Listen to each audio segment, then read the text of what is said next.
মানুষের ভাগ্যটা ঠিক লটারির মতো, কার ভাগ্য কখন কি ঘটে যায় আসলে কেউই বলতে পারে না। আজকে আপনি হয়তো খুব ভালো অবস্থানে আছেন কিংবা খুব ভালো আছেন, কালকে আপনার সাথে কি হবে এটা ভাগ্যই বলে দিবে। আসসালামু আলাইকুম, কেমন আছেন সবাই? আশা করি ভালোই আছেন। এটা ছিল শুক্রবারের একটা ব্লগ। চলে গেলাম শ্বশুর বাড়িতে।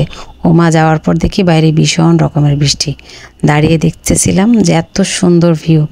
তো এদিকে আমাকে নাস্তা দেওয়া হলো।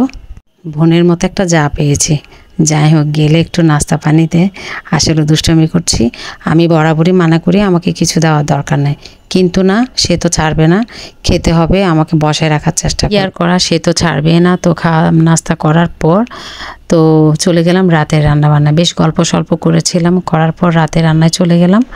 তো আমার যা বললো যে আমি রান্না করব, কিন্তু না, আমার শাশুড়ি বললো যে আমি রান্না করি, যেহেতু একটা জায়গায় মিল, আমার শাশুড়িও ঝাল কম খায়, আমিও ঝাল কম খাই, তো এই জন্য আমাকে একটু রান্না করতে বললো। আমার রান্না করতে বেশ ভালো লাগে। আমার শাশুড়িবাড়িতে গেলে সবাই যেহেতু থাকে, সবার সাথে একটু গল্প সল্প করলে কাজ করা যায়, এটাই কিন্তু ভালো লাগে।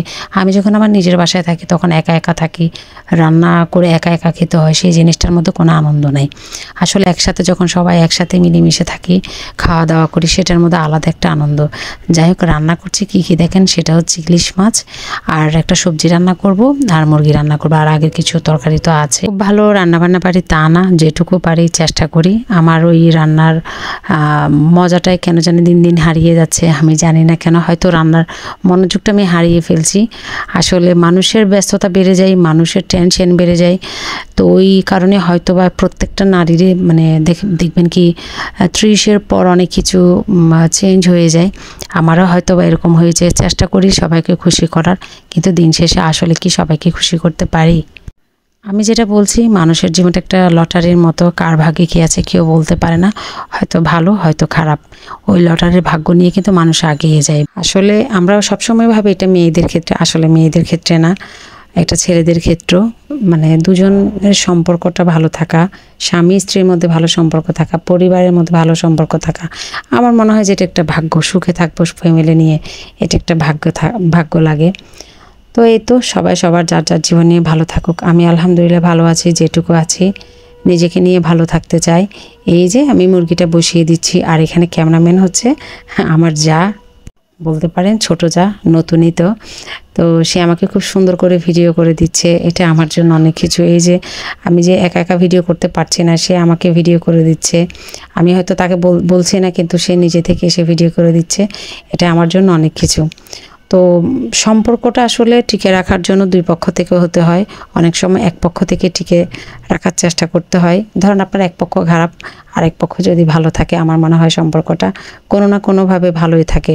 পরিবারগুলো ভালো থাকুক, পরিবারের বন্ডিংটা ভালো থাকুক। প্রত্যেকটা পরিবারে কোনো না কোনো সমস্যা থাকে, কিন্তু সেগুলোকে অ্যাডজাস্ট করে নেওয়ার দায়িত্ব হচ্ছে সবার।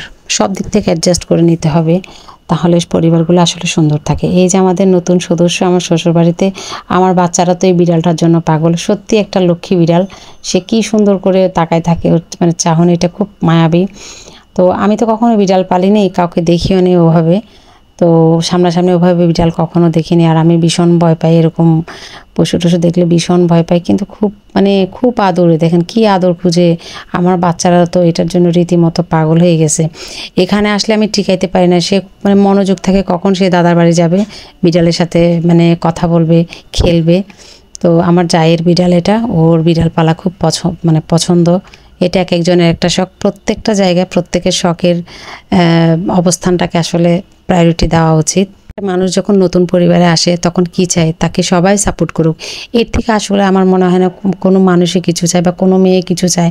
সে যখন একটা নতুন পরিবারে যায়, সে চায় তাকে সবাই সাপোর্ট করুক, তার ভুলটাকে সুন্দর করে সূত্রে দেওয়ার চেষ্টা করুক, কঠোর কথা না বলে, তার সব দিকটা সাপোর্ট করুক, তার অবস্থানটাকে সাপোর্ট করুক, তার শখের জায়গাটা সাপোর্ট করুক। এটা ছাড়া আমার মনে হয় না কোনো মেয়ে তেমন কিছু চায়। প্রত্যেকটা মেয়ের সংসার সাজানোর ইচ্ছা থাকে, সেটা খুব সুন্দরভাবে। প্রত্যেকটা মেয়ে যখন তার শ্বশুর বাড়ি যায়, খুব ভালো মন মানসিকতা নিয়ে যায়। এই জন্য আসলে প্রত্যেকের জায়গা থেকে সাপোর্ট করা উচিত। তো আমিও সবার কাছে ভালো থাকতে চাই এইভাবে। তো দেখেন রান্নাবান্না কিন্তু কমপ্লিট হয়ে গেছে। এই যে দেখেন, এই যেখানে মাছ রান্না করেছি, ইলিশ মাছ হয়ে গেছে, কালারটা কিন্তু বেশ ভালোই হয়েছে।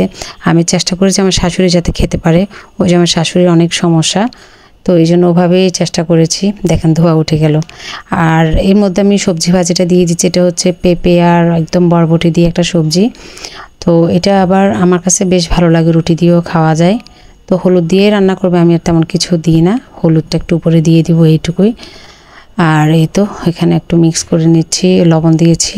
আমি কিন্তু সবজির মধ্যে কোনো কিছুই আর দিই না, সবজি ভাজিতে মশলা বা কিছু একটা। তো এতে দেখতে দেখতে কালারটা তো বেশ সুন্দর মানে যখন মিক্স করতেছি আমার কাছে মনে হচ্ছে বেশ সুন্দরই হয়েছে। সব থেকে মজার কথা হচ্ছে এই সবজিটাই আমার বেশ ভালো লাগছে সব তরকারি থেকে।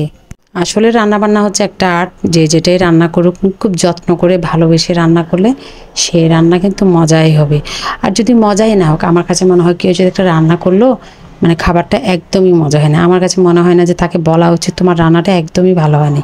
এটা বলা উচিত যে আজকে মোটামুটি হয়েছে, আরেকবার করলে হয়তো ভালোই হবে। কখনো রান্না নিয়ে কটু বক্তব্য করা উচিত না, আমি কখনোই করি না। যে যেটাই করে আমি বলেছি ভালো হয়েছে, আমাকে কেউ যদি কষ্ট করে রান্না করে খাওয়ায় আমি সেটাতেই রান্না বান্না করে টেবিলে সব দিয়ে দিলাম। আর এর মধ্যে ভিডিওটা এখানেই শেষ করছি। সবাই ভালো থাকবেন, সুস্থ থাকবেন, আল্লাহ হাফেজ।